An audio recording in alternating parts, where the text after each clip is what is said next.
جس دن یہ اس انسان سے یہ صورت سامنے آ جائے، اس پر طاری ہو جائے، تو اس نے ہر صورت میں اللہ کی طرف جانا ہی ہے. اس کو نہ کوئی پیر روک سکتا ہے، نہ کوئی عالم روک سکتا ہے، نہ کوئی ڈاکٹر روک سکتا ہے.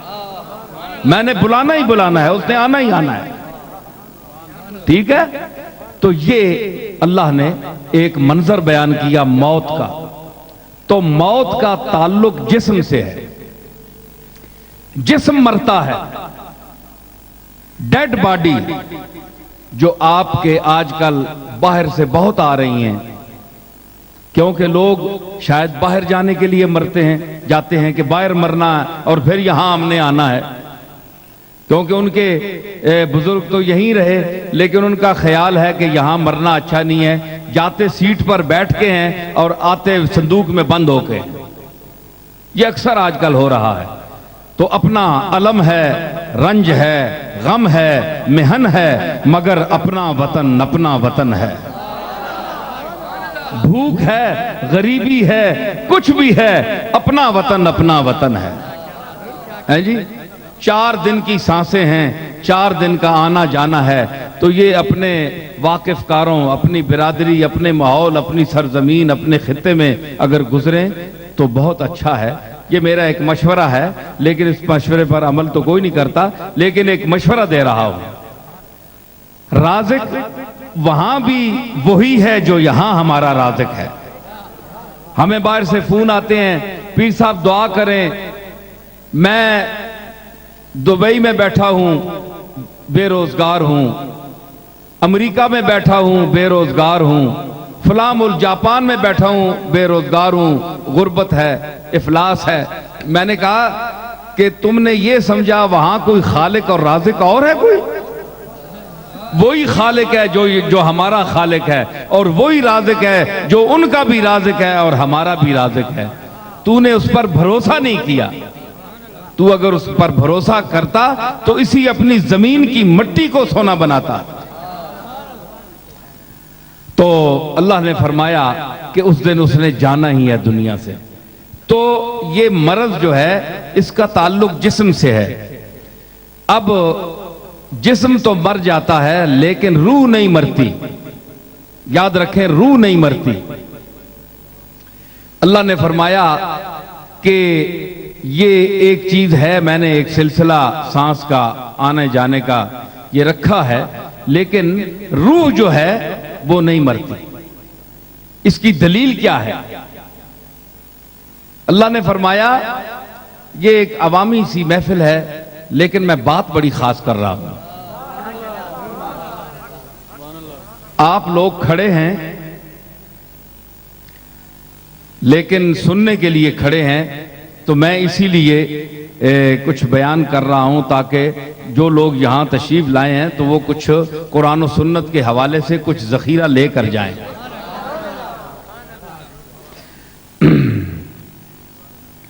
تو جسم جو ہے یہ حادث ہے.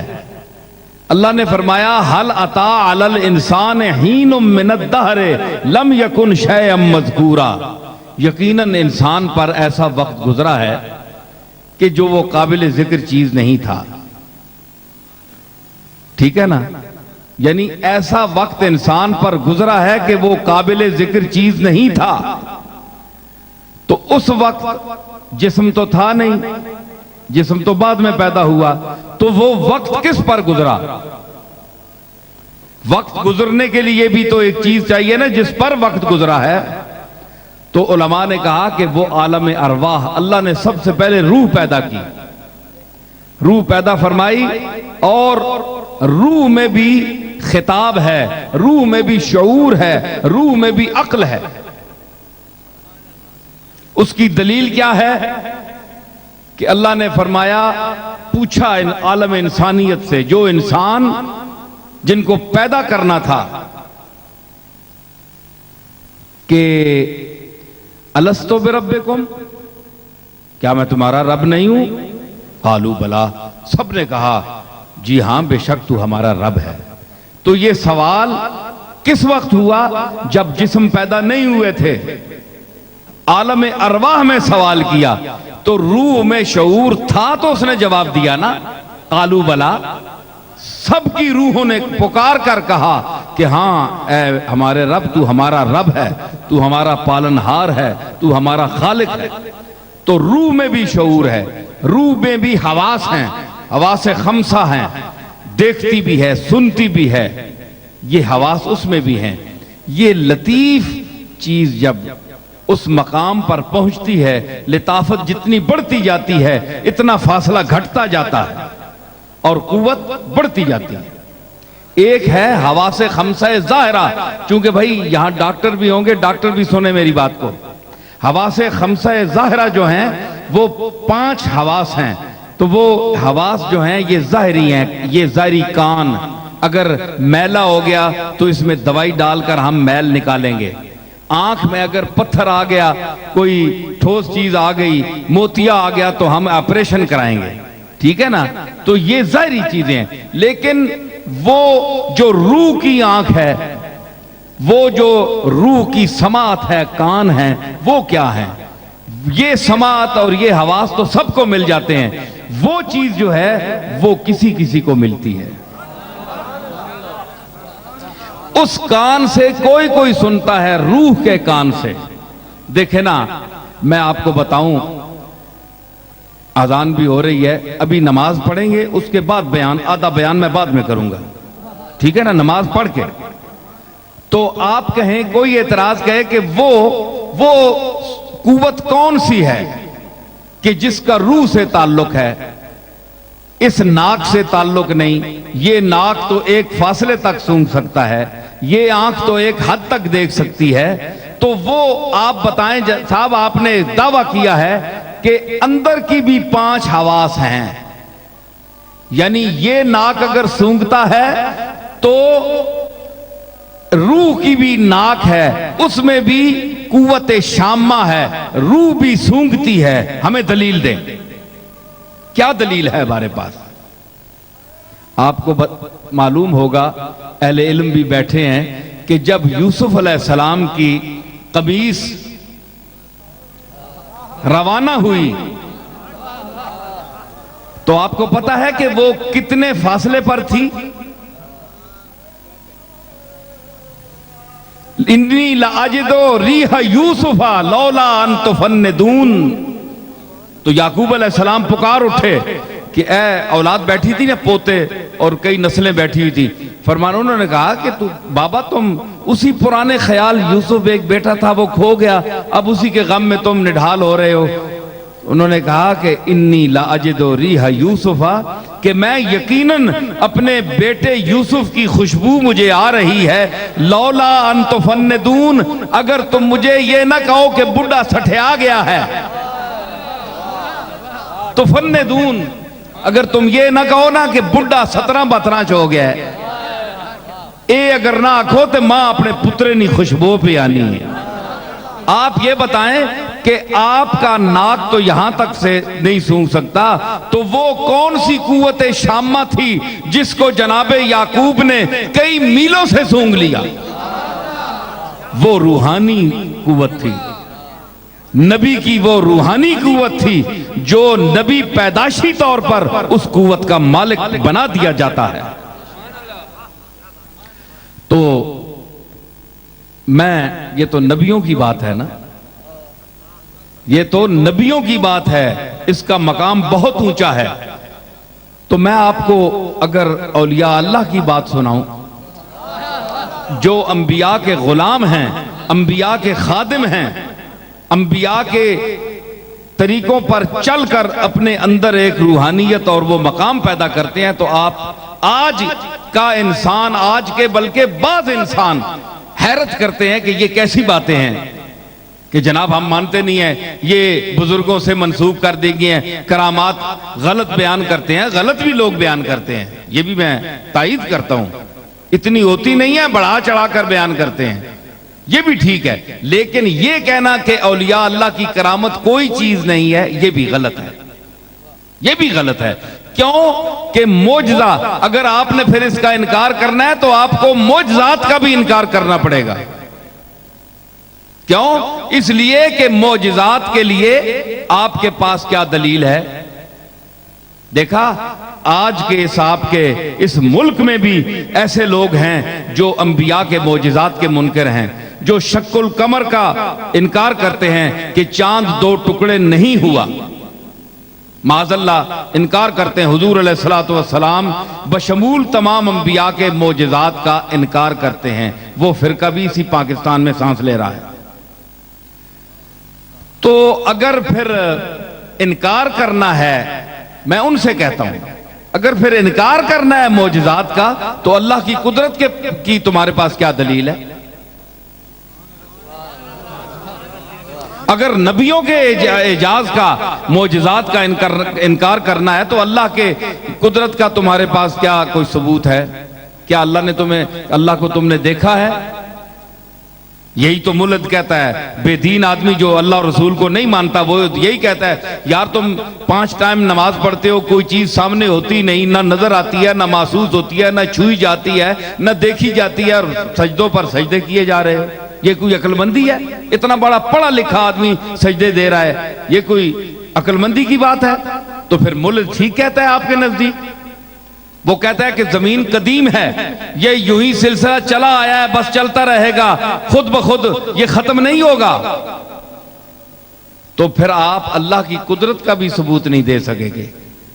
آپ کے پاس کیا دلیل ہے کہ اللہ نے سورج کو بنایا ہے؟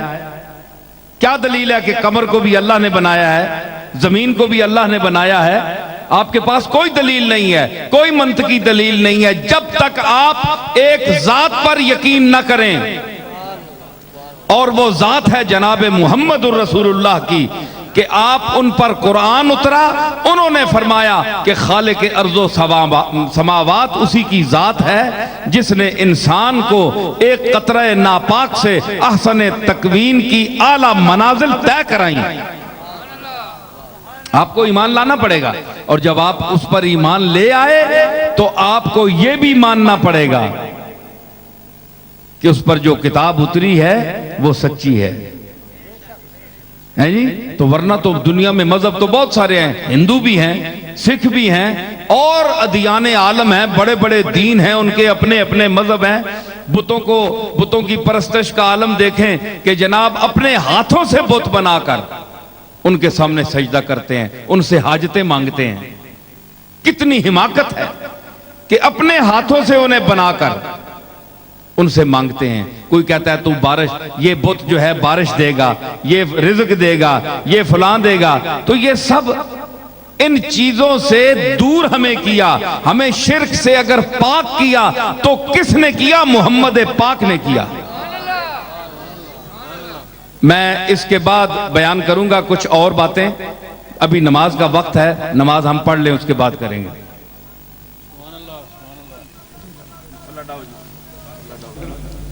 نماز عصر کی وجہ سے کچھ دیر کے لیے گفتگو موقوف ہوئی۔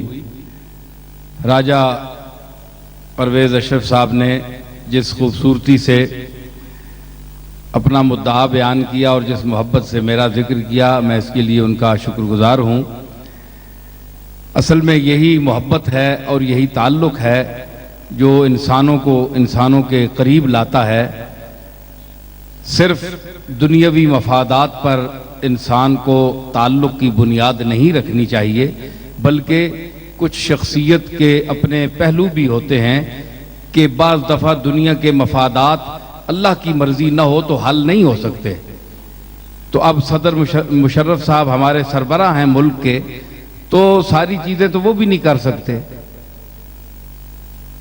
وزیر اعظم بھی لوگوں کی ڈیمانڈ جو ہے وہ پوری نہیں کر سکتا، تو اگر اللہ دینا چاہے تو کسی کے ہاتھ سے کرا دیتا ہے، تو اصل میں منظوری ادھر سے ہوتی ہے۔ تو اس لیے صرف دنیاوی مفادات پر بھی تعلق نہیں رکھنے چاہیے، شخصیت اور انسان کو بھی دیکھنا چاہیے۔ تو میں جس موضوع پر گفتگو کر رہا تھا، اب یہ کوئی جملہ یاد ہے میں تو مختلف مذاہب جو ہیں، میں یہ عرض کر رہا تھا کہ مختلف مذاہب ہیں، ان کا ایک اپنا طور طریقہ ہے۔ تو اگر ہمارے سامنے کوئی ٹھوس چیز آتی ہے اور آئی ہے، اور آج ہم جم کر بیٹھے ہیں، ہم بتوں کے سامنے سجدہ نہیں کرتے، ہم کسی کے انسان کو سجدہ نہیں کرتے، ہم اس کے لائق صرف اسی کی ذات کو سمجھتے ہیں جو مسجود حقیقی ہے، جو معبود حقیقی ہے، اور جس کا حقیقت میں اقتدار اور اختیار ہے، اسی کے سامنے جب ہم سر خم کرتے ہیں تو ہمارا سر فخر سے اونچا ہو جاتا ہے۔ تو جو ایک قوت ہمارے سامنے دل میں پیدا ہوتی ہے سجدہ کرنے کے بعد، نماز پڑھنے کے بعد، تو یہ اس کی عظمت ہے، اور دل میں یہ ذلت کا پہلو پیدا نہیں ہوتا کہ میں نے کیا کیا ہے۔ آپ کو پتا ہے کہ سجدہ کا معنی کیا ہے؟ وضع الجبہۃ علی الارض بقصد العبادۃ، انتہائے ذلت کا نام سجدہ ہے کہ انسان اتنی مقدس پیشانی جس پر آپ پگڑی باندھتے ہیں، ٹوپی رکھتے ہیں، تو ماشاءاللہ ویسے ہی سر برہنہ ہے، لیکن جو کچھ بھی ہے سر ساری ہے، تو اتنے عزت کی چیز ہے، تو اس کو آپ زمین پر رکھ دیتے ہیں، جبین کو رکھ دیتے ہیں، اور پھر اس کی عظمت بیان کرتے ہیں، اور پھر کہتے ہیں کہ سبحان ربی العالی،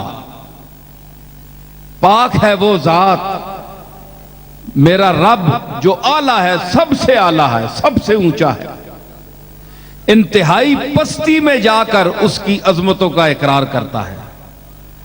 تو یہ بندے کے لیے معراج ہے، ایک ذوق پیدا ہوتا ہے، ایک انجانی قوت اندر آ جاتی ہے۔ وہ کیا ہے؟ وہ اللہ کی توحید ہے، وہ اللہ تعالیٰ کی وحدانیت کا اقرار ہے۔ تو یہ طریقہ ہمیں کس نے بتایا؟ ہم بھی بتوں کے سامنے سجدہ کرتے، ہم بھی خدا جانے کیا کسی ستارے کو مؤثر مانتے کہ فلاں ستاروں کی چالیں آج ایسی ہیں، آج نجومے نے کہہ دیا ہے کہ فلاں ستارے کی چال یہ ہے، آج یہ کام نہ کرو۔ ہم بھی ستاروں میں الجھ جاتے، ہم بھی بتوں میں الجھ جاتے، انسانوں کے سامنے سجدے کرتے۔ تو ہمیں کس نے بچایا؟ اس کملی والے نے بچایا، جناب محمد الرسول اللہ صلی اللہ تعالی علیہ وسلم کی ذات نے ہمیں بچایا، اور اس مالک یوم الدین کے سامنے ہمیں لے جا کر کھڑا کر دیا، اور اس یقین کے ساتھ کہ یہ نہ کہے کہ تو صرف خلا میں کھڑا ہے، تیرے سامنے فضا ہے، کوئی تجھے نظر نہیں آ رہا، بلکہ اعبد اللہ کأنک تراہ، اے نماز پڑھنے والے یوں نماز پڑھ کہ گویا تو اللہ کو دیکھ رہا ہے۔ فَإِن لَمْ تَكُنْ تَرَاهُ فَإِنَّهُ يَرَاكَ، اگر تجھ میں یہ اہلیت نہیں کہ تو اللہ کو دیکھ سکے تو پھر اس یقین کے ساتھ کھڑا ہو کہ اللہ تجھے دیکھ رہا ہے۔ اس منزل پر کون ہمیں لایا؟ سمجھ آئی نا؟ تو جس طرح جسم صحت مند بھی ہوتا ہے، بیمار بھی ہوتا ہے، اسی طرح روح صحت مند بھی ہوتی ہے، بیمار بھی ہوتی ہے۔ روح کی بیماری اور ہے، جسم کی بیماری اور ہے۔ روح کی جسم کی بیماری کے لیے تو آپ امریکہ جانا چاہتے ہوں گے، آپ کو امریکہ میں جانا پڑے گا، اور بڑے بڑے ممالک کی طرف آپ کو سفر کرنا پڑے گا جسم کے علاج کے لیے۔ گردے کا آپریشن کرنا ہے، اور کوئی پرابلم ہے آپ کو، تو آپ کو ڈاکٹروں کے پاس جانا پڑے گا، شفا خانوں میں آپ جائیں گے، لیکن وہ چیز جس سے جسم قائم ہے وہ اگر اندر نہ ہو تو جسم مردہ ہے۔ کسی استاد کا مجھے شعر یاد آ گیا، بھائی موڈ اگر آپ کا ہوگا تو میں ترنم میں سنا دوں۔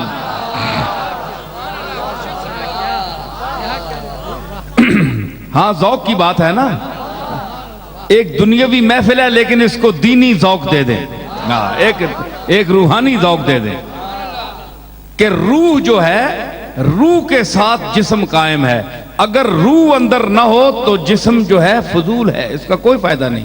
وہ کہتا ہے وبال دوش ہے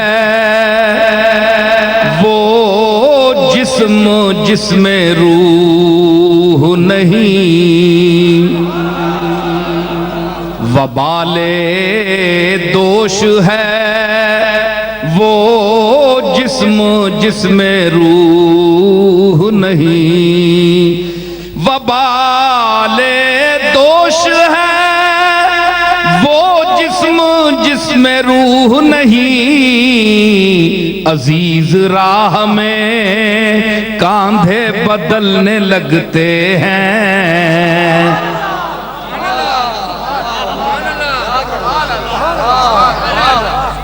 عزیز راہ میں کاندھے بدلنے لگتے ہیں۔ کیا وجہ ہے کہ جس کو کل ہاتھوں ہاتھ لیتے تھے، آج جب اس کا جنازہ اٹھا تو ایک کہتا ہے وبال سمجھ کر دیتا ہے، ہاں یار تو اٹھا، ہاں یار تو اٹھا، کیونکہ اس جسم میں روح نہیں ہے۔ وہی جسم ہے، وہی نقشہ ہے، وہی آنکھیں ہیں، سب کچھ وہی ہے، اس میں کوئی تبدیلی نہیں آئی، لیکن صرف ایک امر رب کا انقطاع ہو گیا ہے، اللہ نے اپنے حکم کو واپس کر لیا ہے۔ گویا جسم کوئی چیز نہیں، اصل میں روح ہے، تو روح کی سماعت اور ہے، روح کا نظارہ اور ہے، روح جو ہے اس کی طاقت جسم سے زیادہ ہے۔ جب جسم بوڑھا ہو جاتا ہے روح جوان ہوتی ہے۔ میں آپ کو بتاؤں، میں کوئی اپنے دادا کی تعریف نہیں کر رہا، میں ایک واقعہ آپ کو بتا رہا ہوں، شاید کسی خطاب میں نے بیان بھی کیا ہو۔ میرے دادا حضرت پیر میر علی شاہ صاحب رحمۃ اللہ علیہ پر استغراق کا عالم طاری ہوا، تو استغراق کا عالم وہ ہوتا ہے جو اولیاء کاملین کا آخری زمانے میں انہماک ذات کی طرف اتنا ہو جاتا ہے کہ وہ نہ کھاتے ہیں، نہ پیتے ہیں، نہ بولتے ہیں، اور خاموشی سے وقت گزارتے ہیں، جو ان کا وقت مقرر ہے اس کو وہ گزارتے ہیں ایک خاص لگن کے ساتھ، اور انہماک، پورے انہماک ذات کی طرف۔ یہ منزل بڑی مشکل ہے، جو اس سے گزرا ہو اس کو پتا ہوتا ہے۔ یہ مقام کیسا ہے کہ نہ محل گفتگو ہے، نہ مقام جستجو ہے، نہ محل گفتگو ہے، نہ مقام جستجو ہے، دل بے نوا نے میرے جہاں چھاونی ہے چھائی۔ گفتگو ختم ہو جاتی ہے وہاں، خاموشی، مسلسل خاموشی، اعضاء مزمحل ہو گئے، جسم جواب دے گیا، کمزور نحیف سا ایک آدمی چارپائی پر لیٹا ہوا ہے۔ اتنے میں آپ کو پتا ہے کہ اتنا کمزور آدمی بول بھی نہیں سکتا، سن کیا سکے گا، گرانگوش ہو جاتا ہے، اونچی بات سنتا ہے، بڑھا آدمی 80-90 سال نہیں عمر رہا۔ تو پیر میر علی شاہ صاحب کی اتنی محنت، ریاضت، عبادت، پھر علمی دنیا میں ساری زندگی گزاری مطالعہ میں، تو جسم کا کیا حال ہو گیا ہوگا، نکاہت کے آخری درجے پہ تھے۔ تو ہمارے وہاں ایک ان کی خادمہ رہتی تھی، تو وہ جو ان کی باری تھی اس کے پاس آئیں اور وہ جھانکنے لگی، جس کو آپ ونڈو کہتے ہیں، کھڑکی، جھانکنے لگی۔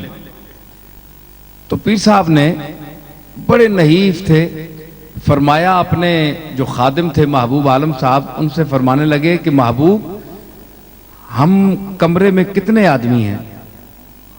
انہوں نے کہا کہ آپ سمیت 4 آدمی ہیں یا 5 ہیں۔ تو تھوڑی دیر گزر گئی، پھر یہی پوچھا سوال، انہوں نے یہی جواب دیا۔ تیسری مرتبہ پھر فرمایا کہ کتنے آدمی ہیں؟ انہوں نے کہا جناب 5 آدمی ہیں آپ سمیت، یا 4 آدمی ہیں۔ فرمایا کہ تو ٹھیک کہتا ہے، یہ اب سنیے، تو یہ ٹھیک کہہ رہا ہے کہ 4 آدمی ہیں، لیکن میں تمہیں بتاؤں کہ میری سمجھ کے مطابق اس کمرے میں 5 آدمیوں کی سانس چل رہی ہے۔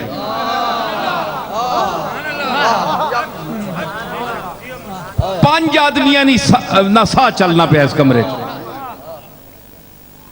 انہاں آکھا جناب اتھے بندے تا 4 آن تے بندہ اور کوئی نہیں، 5 آدمیاں نہ سا کس طرح ہے؟ او بارش کھلوتی نہ مائی آکھا ہے مینڈا پیر میں کھلوتی ہیں ایوے۔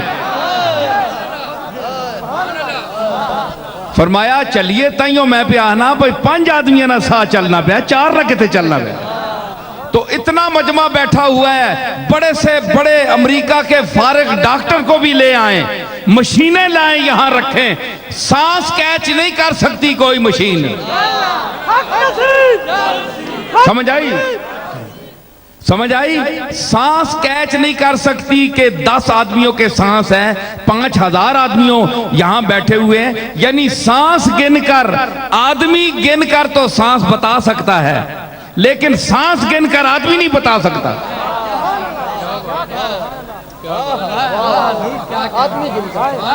آدمی گن کر، یہاں آپ آدمی گن لینا تو آپ کو پتہ چل جائے گا کہ اگر 10,000 آدمی کھڑا ہے یا بیٹھا ہے تو مطلب ہے کہ اس فضا میں 10,000 سانسیں چل رہی ہیں۔ یہ تو ٹھیک ہے، یہ تو کوئی بات نہیں ہے، عام آدمی بھی کرتا، لیکن آپ سانسیں گن کر آدمی نہ دیکھیں، سانسیں گن کر آدمی بتائیں۔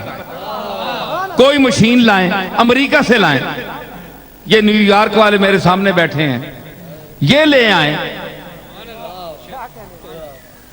تو کوئی ایسی مشین نہیں ہے۔ یہ وہ مشین ہے جو قدرت عطا کرتی ہے اپنے مقبول بندوں کو، اپنے خاص بندوں کو، جو ساری زندگی اس کی عبادت میں صرف کرتے ہیں، تو وہ ان کے قوا کو مطمئن نہیں کرتا۔ وہ یہ اگر کان، یہ اعضاء تھک جاتے ہیں، بوڑھے ہو جاتے ہیں، تو ان کی اندر کی دنیا جو ہے وہ جوان ہو جاتی ہے۔ ٹھیک ہے نا؟ تو جسم جو ہے یہ حادث ہے، حادث کا اس میں مرض بھی ہوتا ہے، بیمار بھی ہو جاتا ہے۔ تو شفا کون دیتا ہے؟ یہ اسپتال نہیں دیتے۔ یہ آپ عقیدہ رکھیں جو اب میں بات کہنے والا ہوں۔ افتتاح تو ہم کر رہے ہیں خدمت خلق کے حوالے سے، جیسے کہ راجہ صاحب نے بھی کہا کہ یہ بڑی سعادت ہے کہ ایک آدمی اللہ کی مخلوق کے لیے کوئی ایسا ادارہ قائم کرے، تو اس دور میں بڑی ذرا مشکل بات ہوتی ہے۔ اس کے باوجود آپ نے یہ دیکھنا ہے کہ شفا اللہ نے دینی ہے۔ کوئی انسان، کوئی ادارہ، کوئی اسپتال نہیں دے سکتا۔ اگر شفا اسپتالوں میں ہوتی تو یہ بڑے بڑے جو لوگ جا کر امریکہ میں مرتے ہیں تو یہ کبھی نہ مرتے۔ یہ اگر اسپتالوں سے تقسیم ہوتی شفا تو کبھی یہ لوگ نہ مرتے بلکہ ہمیشہ زندہ رہتے۔ ایک یہ ذہن میں رکھیں کہ مرنا سب نے ہے، ایک وقت مقرر ہے۔ وَلَن يُؤَخِّرَ اللَّهُ نَفْسًا إِذَا جَاءَ أَجَلُهَا، جب کسی نفس کی موت آ جائے تو اللہ اس کو پھر آگے پیچھے نہیں کرتا، اس نے وقت پر مرنا ہے۔ تو جب تک آپ نے زندہ رہنا ہے، اور اس نے اگر آپ کی قسمت میں شفا لکھی ہوئی ہے تو آپ کو شفا ملے گی۔ کہیں بھی جائیں، مٹی بھی کھائیں تو مٹی سے بھی شفا ملے گی، اور اگر اس نے شفا نہیں دینی تو اعلیٰ سے اعلیٰ دوائی بھی کھائیں وہ مٹی بن جائے گی۔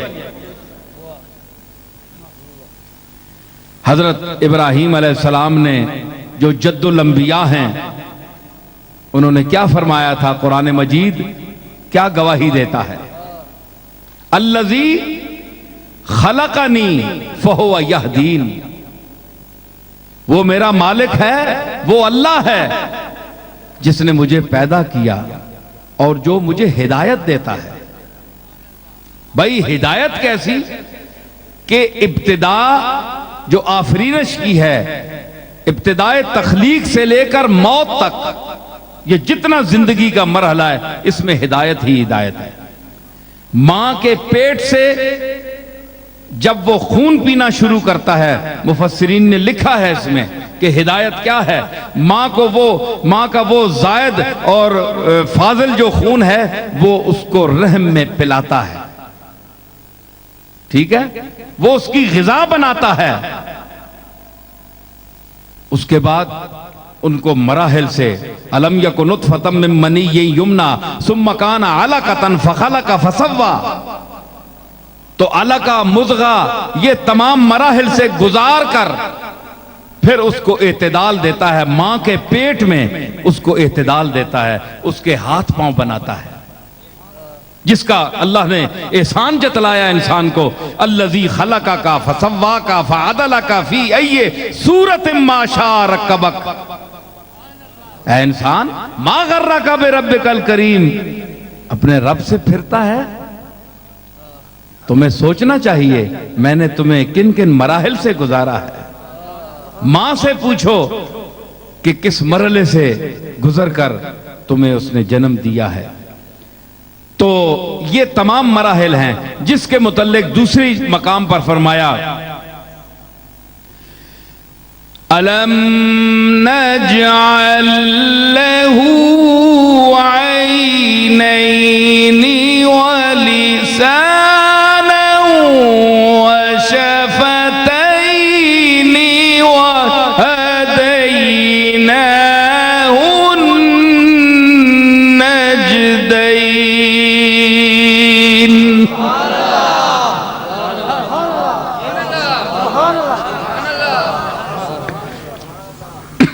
الم نجعل لہ عینین، کیا میں نے انسان کے دو آنکھیں نہیں بنائی؟ لسانن، ایک زبان نہیں بنائی؟ دیکھیں نا، دو آنکھیں اور ایک زبان۔ تو اس سے، یہ تو قرآن کا ترجمہ کر رہا ہوں نا، تو اس سے اشارۃ النص سے کیا ثابت ہوتا ہے کہ جب میں نے دو آنکھیں دی ہیں تو دو آنکھیں لفظاً ہیں، دیکھنا ایک ہے۔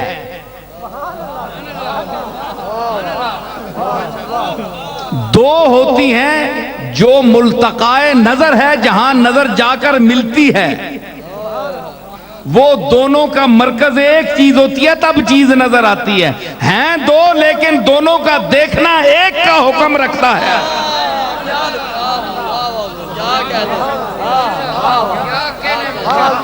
ٹھیک ہے نا، یہ دونوں کو میں نے ایک کیا۔ وَلِسَانًا وَشَفَتَيْنِ،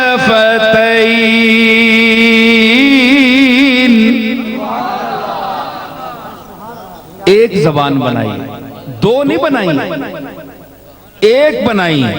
اگر دو زبانی اچھی ہوتی،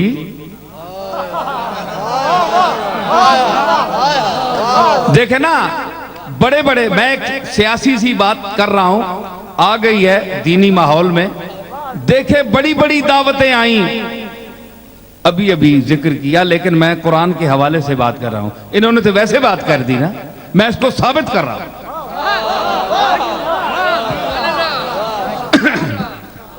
ٹھیک ہے، یہ اسمبلیوں میں بولتے ہیں راجہ صاحب، لیکن دلیل کے ساتھ اگر یوں بولیں گے تو زیادہ لطف آئے گا، جو میں آپ کے سامنے بول رہا ہوں۔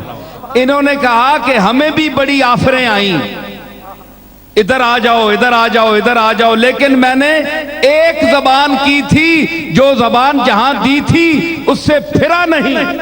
ارے بھائی کس طرح پھرتے آپ؟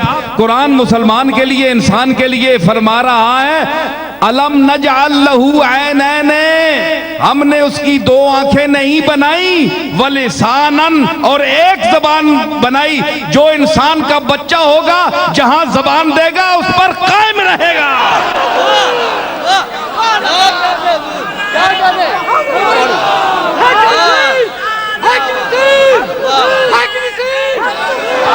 لسانن، ایک زبان دی، ایک زبان سے ایک ہی بیان ہوتا ہے۔ تو اب اگر کچھ لوگ کہتے ہیں، یہ میں کوئی پارٹیوں کی تفریق نہیں کر رہا، یہ لوگ آتے جاتے رہتے ہیں، کبھی اس گھر میں جا بیٹھے، کبھی اس گھر میں جا نکلے، یہ آتے جاتے رہتے ہیں، ٹھیک ہے نا؟ یہ کہتے ہیں دل ان کا گھر ہے، وہ اس گھر میں آتے رہتے ہیں، کبھی خیال سے پہلے کبھی خیال کے بعد۔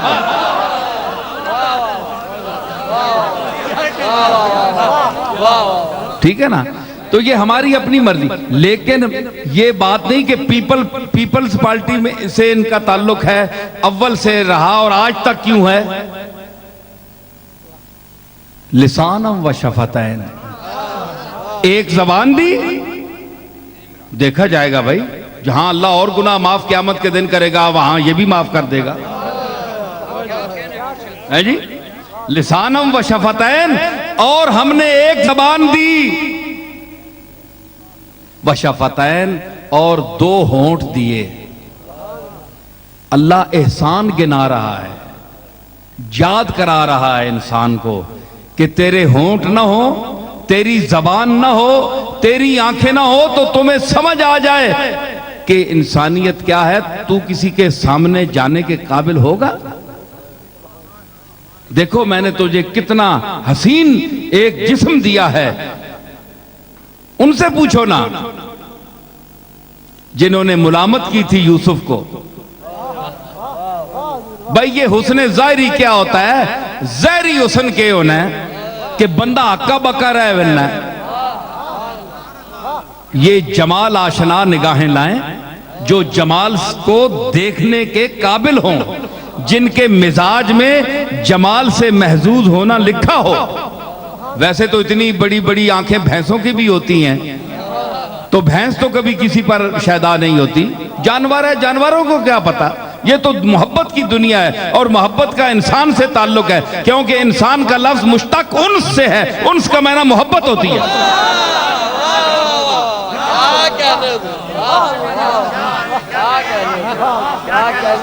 ہے جی؟ جب مصر کی عورتوں نے کہا، بس دو چار جملے میں آپ کو سناؤں، وقال نسوۃ فی المدینہ امرأۃ العزیز تراود فتاہا، جب عورتوں نے کہا، قرآن مجید بیان کر رہا ہے کہ جب مصر کی عورتوں نے کہا کہ جو عزیز مصر کی بیوی ہے، بادشاہ کی بیوی ہے، یہ ایک لڑکے سے محبت کرتی ہے، تراود فتاہا عن نفسہ، اس کو پھسلاتی ہے اپنی طرف، قد شغفہا حبا، یہ تو اس کے محبت میں لوٹ پوٹ ہو گئی ہے، پاگل ہو گئی ہے، انا لنراہا فی ضلال مبین، ہم تو اس کو کھلی گمراہی میں دیکھتی ہیں، یہ پاگل ہو گئی ہے، بادشاہ کی بیوی ہو کر ایک لڑکے سے محبت کر رہی۔ قرآن فرماتا ہے فَلَمَّا سَمِعَتْ بِمَكْرِهِنَّ أَرْسَلَتْ إِلَيْهِنَّ وَأَعْتَدَتْ لَهُنَّ مُتَّكَأً۔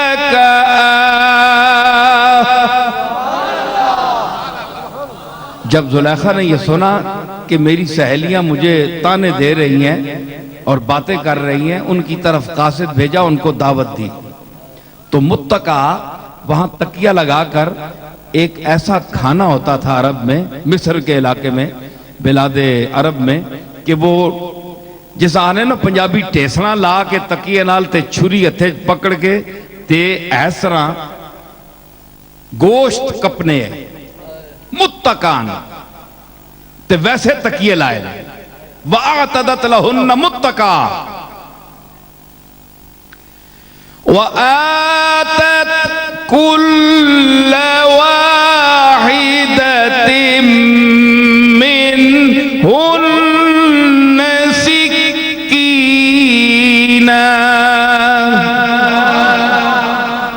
اور ہر عورت کو کے ہاتھ میں چھری پکڑا دی، بو وَقَالَتِ اخْرُجْ عَلَيْهِنَّ، پھر یوسف کو کہا کہ اے کنان حسن کے ماہ تاباں، کنان حسن کے ماہ تاباں آ، زنان مصر کے مطالع چشم پر طلوع ہو، آ انہاں اکھیاں نے متلیاں تے چڑھ ذرا سامنے آ، یعقوب نے چنا نکلا بار، فَلَمَّا رَأَيْنَهُ أَكْبَرْنَا، جس ویلے تکیا نا تے العظمت للہ، منہ اڈے گرہ گئے،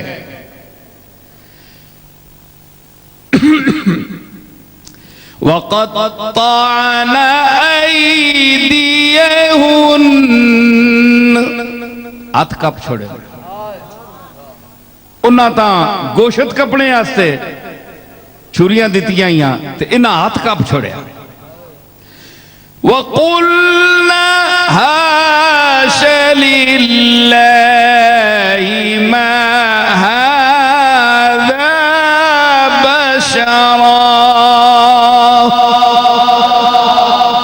انہاں کہا اللہ نی عظمت اے انسان تا نہیں، انسان تا سوئی بیکن مصر پر ہے، بزارہ چ رلنے پہ انسان، اے انسان تا نہیں، ان هذا الا ملک کریم،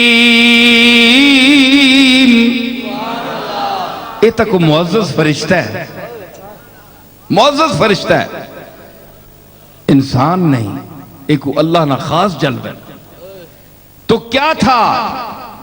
وہی لب ہیں، وہی آنکھ ہے، وہی ناک ہے، آپ کا بھی یہ سب کچھ ہے، ناک آنکھ ہے، میرے بھی ہیں، سب کے ہیں، اور یوسف کے بھی تھے، لیکن اللہ نے فرمایا کہ اے انسان میں نے تیری آنکھیں بھی بنائی اور تیرے ہونٹ بھی بنائے، تیری زبان بھی بنائی، لیکن زبان میں بھی فرق ہے، ہونٹوں میں بھی فرق ہے، آنکھوں میں بھی فرق ہے، ہر آنکھ مصر میں فتنہ پیدا نہیں کر سکتی،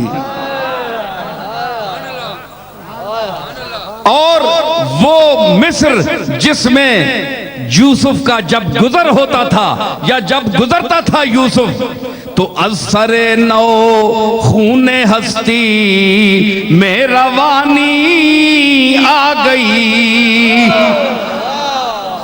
وہی مصر کے بازار کے ذرے پکار پکار کر کہتے تھے کہ یہاں بڑی بڑی دنیا چلتی رہی، بڑے بڑے ناز والے چلتے رہے، لیکن یہ کیا وجہ ہے کہ اثر نو خون ہستی میں روانی آ گئی، مصر جھوم اٹھا زلیخا پر جوانی آ گئی،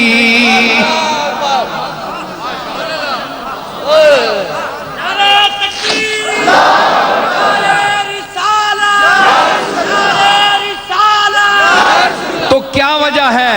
وہی آنکھیں ہیں، نہیں پتہ چلا کہ آنکھوں آنکھوں میں بھی فرق ہے جی، آنکھیں بڑی بڑی ہیں لیکن اس میں لذت نہیں ہے، کشش نہیں ہے، حسن نہیں ہے، تو پہلے تو فرمایا کہ میں نے تجھے آنکھ دی ہے، لیکن یہ جمال یوسف کا ذکر تھا، اب جمال محمدی کا آپ مقام خود دیکھ لیں کہ حضور علیہ السلام کی چشم مبارک کا کیا مقام ہوگا، جس کے متعلق میرے دادا نے کہا کہ کالی زلف تے اکھ مستانی مخمور اکھی ہن مد بھریاں، کالی زلف تے اکھ مستانی وہ شراب معرفت سے مخمور آنکھیں جس میں سرخ ڈورے تھے، جس میں سرخ ڈورے تھے، اور اس میں تجلیات ربانیہ کے وہ جلوے تھے کہ حضور نے جس طرف، اور احمد رضا کیا کہہ اٹھے، یہی تو آنکھ ہے جس طرف اٹھ گئی دم میں دم آ گیا، جس طرف، ویسے تو نہیں کہا، آنکھ کا مقام ہے، آپ بھی دیکھتے ہیں، لیکن کملی والے کی نظر جس طرف اٹھ گئی، دم میں دم آ گیا، جس طرف اٹھ گئی، ارے دم میں دم آ گیا، جس طرف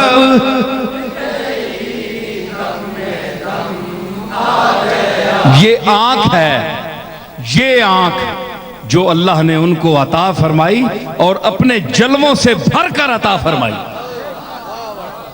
تو اس کا مقام اور ہے۔ یہ تو اللہ نے عام انسانوں کے لیے فرمایا، الم نجعل لہ عینین ولسانا وشفتین وہدیناہ النجدین، اور ہم نے اسے دو راستے دکھائے، ٹھیک ہے، اور وہ اس کی تفصیل الگ ہے، پھر کبھی صحیح کتابیں دیکھ سکتے ہیں آپ۔ تو مقصد میرا یہ ہے کہ انسان کو اتنا خوبصورت بنایا تو اس کے اعضاء کے سنبھال کے لیے، سنبھلنے کے لیے، علاج کے لیے ایک مقام رکھا، ایک جگہ رکھی، اور پھر شفا جب آپ کو انسان کو مانگنی پڑے گی تو فرمایا کہ وہ مجھ سے مانگو، کیونکہ تمام انبیاء کا یہی طریقہ ہے، اور جناب جد الانبیاء جناب ابراہیم علیہ السلام نے یہی فرمایا، وَإِذَا مَرِضْتُ فَهُوَ يَشْفِينِ، اور جب میں بیمار ہوں تو وہ میرا مالک مجھے شفا عطا فرماتا ہے۔ تو شفا تو اس کے پاس ہے، دعا کر سکتے ہیں، آپ کسی پیر صاحب سے دعا کرا سکتے ہیں کہ ہم اللہ کے مقبول سمجھتے ہیں آپ کو، آپ اس کی بارگاہ میں ہاتھ اٹھائیں۔ ہمارا کام ہے، مولوی صاحب کا کام ہے، ایک کسی اچھے نیک انسان کا کام ہے، وہ ہاتھ اٹھا دے اللہ کی بارگاہ میں، لیکن دینا اللہ کا کام ہے، شفا وہ دیتا ہے، عطا وہ کرتا ہے۔ یہ عقیدہ رکھو، یہی عقیدہ صحیح اہل سنت والجماعت کا عقیدہ ہے۔ جو لوگ گڑبڑ میں پھنس گئے، آج کل کے یہ عاملوں کے چکر میں پھنس گئے، کامل کو تو ملتا کوئی نہیں ہے، عامل جگہ جگہ بیٹھے ہیں، کامل ہے کوئی نہیں، عامل جگہ جگہ ہے۔ کوئی اپنے ہاتھوں کا دکھا رہے ہیں، جی لکیروں کا کیا مطلب ہے؟ بھائی لکیروں کا کیا مطلب ہے تو پھر تمہیں بتاؤ کہ اللہ کے فقیروں کا کیا مطلب ہے؟ تم ان عاملوں کے پاس لکیریں دکھا رہے ہو اور اللہ کے فقیروں کے پاس جا کر نہیں پوچھتے کہ آپ مجھ سے ہمارے لیے اللہ کی بارگاہ میں ہاتھ اٹھائیں۔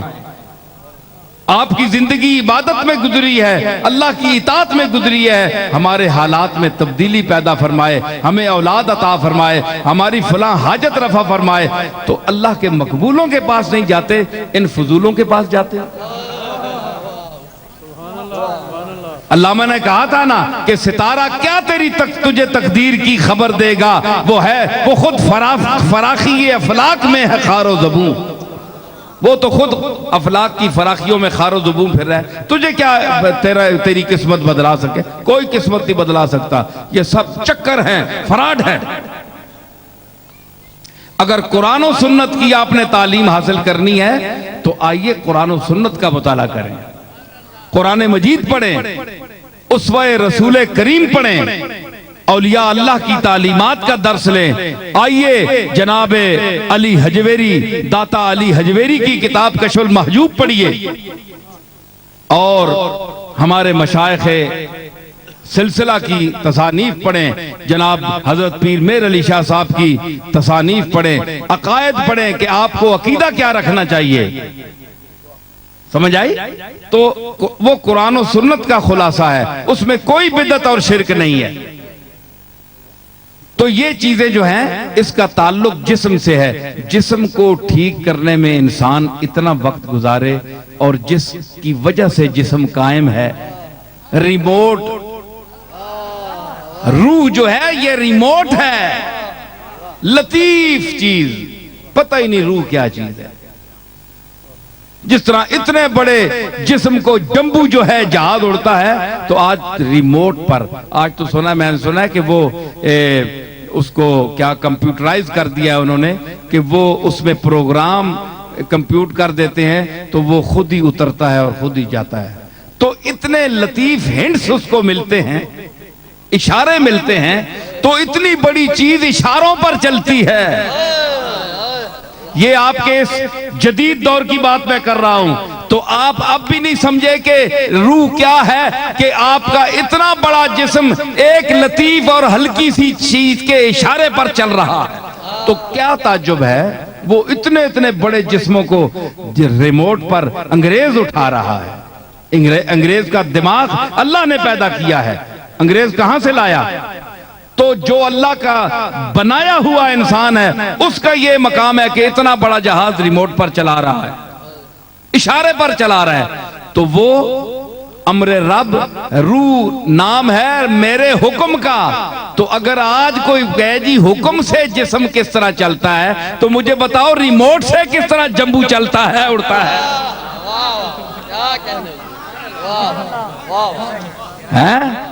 یعنی سائنس پر تمہارا ایمان ہے، اللہ کے ارشاد قرآن مجید پر تمہارا ایمان ہے، ستیہ ناس ہو تمہاری۔ فلسفی کو بحث کے اندر خدا ملتا نہیں، ڈور کو سلجھا رہا ہے اور سرا ملتا نہیں۔ ایک گچھا ہوئے جرا ایڈا وڈا گچھا تاگے نا تے اینجی ولیٹ بلوٹ کے تے گولا جا بنا چھوڑو تے چنگے چنگے بندیاں بٹھا چھوڑے جڑے حساب کتاب بہوں جاننے تے آکھو بندے نے پترو فدری بہو تے شامی تک کدے ایک تاگا کٹ گئے تے تسی آکھے ہو کون کڈے؟ اللہ کے مسئلے میں جو بحث کرتا ہے فلسفی، وہ اس کی یہی مثال ہے کہ اس گچھے کو اب سیدھا کرنے بیٹھا ہے۔ یہ گچھا سیدھا نہیں ہو سکتا۔ علامہ اقبال نے کہا تھا کہ خرد کی گتھیاں سلجھا چکا میں، میرے مولا مجھے صاحب جنوں کر۔ اکلیاں جتنیاں گتھیاں میں ساریاں پھرول رہے ہیں، اے تیری محبت تیرا عرفان عقل کولو نہیں ملنا، یا اللہ ماں صاحب جنون کر، ماں دیوانہ کر دے۔ اللہ تعالیٰ ان کو توفیق دے کہ یہ خدمت خلق کریں، اور آپ بھی ان کے ساتھ تعاون کریں۔ یہ تو آپ کے ساتھ کر رہے ہیں، آپ بھی ان کے ساتھ تعاون کریں۔ آپ کے تعاون کا یہ مطلب ہے کہ ان کا جو ایک نظم و ضبط ہے، جس انداز سے یہ چلائیں گے اسپتال کو، اس کے جو ضوابط انہوں نے اپنے انداز کے مطابق مقرر کیے ہیں، ان کا بھی آپ احترام کریں، خیال کریں، تاکہ جو مستحق لوگ ہیں، میرے والد علیہ رحمت نے بھی وہاں گولڈشی میں ایک اسپتال بنوایا تھا، اور ابھی 5 منزلیں ہیں، اس میں اندر سامان وغیرہ بھی آ گیا ہے، 2 پورشن چل رہے ہیں۔ تو اس میں وہ یہ فرماتے تھے کہ جو غریب لوگ ہیں ان کا علاج مفت وہاں ہوتا ہے، ٹھیک ہے، جن کے پاس جس کا قرآن مجید نے بھی ذکر کیا ہے، ٹھیک ہے نا، قرآن نے بھی۔ آج کل تو مسکین کا پتہ ہی نہیں لگتا، مسکین نے 10-10 لاکھ روپے اکاؤنٹاں چ پے ہونے،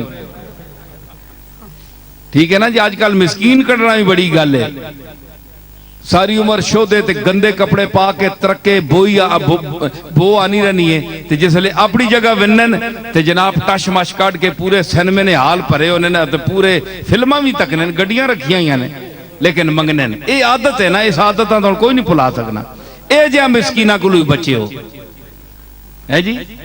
آج کل نویں روپ سوٹڈ بوٹڈ بندے جناب، میں آپ کو پتہ ہے میں کیسا کوئی دیکھنے میں منگتا لگتا ہوں، سائل لگتا ہوں؟ نہیں صاحب، آپ تو ماشاءاللہ کیا کہنے، آپ کو دیکھ کر تو بہت سی یادیں ہمیں تازہ ہوتی ہیں، بڑے بزرگوں کے پیچھے جو لوگ گزرے ہیں، بڑے سلف جو ہیں، ان کا کوئی منظر سامنے آتا ہے۔ تو فرمائیے بات کیا ہے صاحب؟ اصل میں بات یہ ہے کہ میری بیوی ادھر کھڑی ہیں ساتھ ہی، اور مجھے کچھ اچانک میرے پیسے غائب ہو گئے، اور مجھے شرم بہت آتی ہے، لیکن اب میں کیا کروں؟ آپ کو بڑا مہذب آدمی دیکھ کر میں گزارش کر رہا ہوں، شرم بھی بہت، دیکھیے پسینہ بھی میرے ماتھے پہ آ رہا ہے۔ تو مہربانی فرمائیے گا. تو میں اب تو کسی وقت پتہ بھی آپ بتا دیں تو میں اس پہ تو بندہ ہے کہ بلا چڑھ گئی میں نے تے اتنی تہذیب ویکھو اسے گل ویکھو تے جدید قسم نے منگتے سائل ہے جی. ہائے ہائے انہاں کو بھی اللہ بچاوے. تے مسکین جن کے متعلق قرآن مجید نے فرمایا وَيُطْعِمُونَ الطَّعَامَ عَلَىٰ حُبِّهِ مِسْكِينًا وَيَتِيمًا وَأَسِيرًا کہ کھانا کھلاتے ہیں اللہ کی رضا کے لیے مسکینوں کو، یتیموں کو اور قیدیوں کو. تو وہ لوگ صحیح جو مستحق ہوں گے چھان بین کر کے ان کا علاج مفت کیا جائے گا. ٹھیک ہے، ہمارے ہاں بھی اسی طرح ہوتا ہے. اور جو مخیر حضرات ہیں، جو دولت مند ہیں، جو گلچھرے اڑاتے ہیں اپنی صحت کے زمانے میں، کروڑوں کے مالک ہیں، تو ان کے جسم پر بیماری آ جائے تو ان کو موت پڑتی ہے. موت کا سامنے آپ تو خرچ کرو، آپ تو خرچ کرو ہیں جی. ہاں گروبائی میں یاد نہیں ہے، میں یاد پہ کرانا ہے. کیوں تذکر میری گروبائی یاد کرا رہا ہے کہ کیوں تذکرہ قبر سے کتراتا ہے. کیوں تذکرہ قبر سے کتراتا ہے، میت کوئی اٹھتی ہے تو ڈر جاتا ہے. تجھ کو تو بڑا گھمنڈ تھا ہستی پر، اب موت ہے سامنے تو گھبراتا ہے. بڑا ٹینڈ کے آنا ہے، چھاتی کاٹ گیا میں نے جا کوئی نہیں گلی چکڑا آسی بڑے سامنے تے ہون میت اٹھی ہے بندہ مر گیا ہے تے تم ہی اندروں یرک گیا ہے کہ ایک کال ہاتھ مانا پہ ونجے ہاتھ پیسی تو دا اے ہاتھ پیسی اے ہاتھ اس ہاتھ تو کوئی نہیں بچ سکیا. اس واسطے زمین تے اکڑ کر مت چلو ہے جی. زمین تے آہستگی نال قدم رکھو، چک کے چلو اللہ دی جناب وچ. اے سمجھو کہ میں مالک دی زمین تے چل رہا تے اس دا کرم ہے کہ میرے تے عذاب نہیں بھیج رہا، میں نو پکڑ نہیں رہا، میں نو وہ کرم کر رہا، چلنے دی توفیق دے رہا. تے چک کے مالک دے سامنے چلو، دخرا تے آکڑ نہ کرو. اللہ تعالیٰ انہاں توفیق دے وے. سارے لوگ آپ ہاتھ اٹھائیں، دعا کریں کہ اللہ تعالیٰ اس اسپتال کو جن مقاصد کے لیے جاوید بھٹی صاحب نے بنایا ہے، طارق شریف بھٹی صاحب نے یہ بنایا ہے اور اس علاقے کے لیے یہ اسی انداز کا ثابت ہو اور اللہ تعالیٰ ان کو مزید خدمت خلق کرنے کی توفیق عطا فرمائے.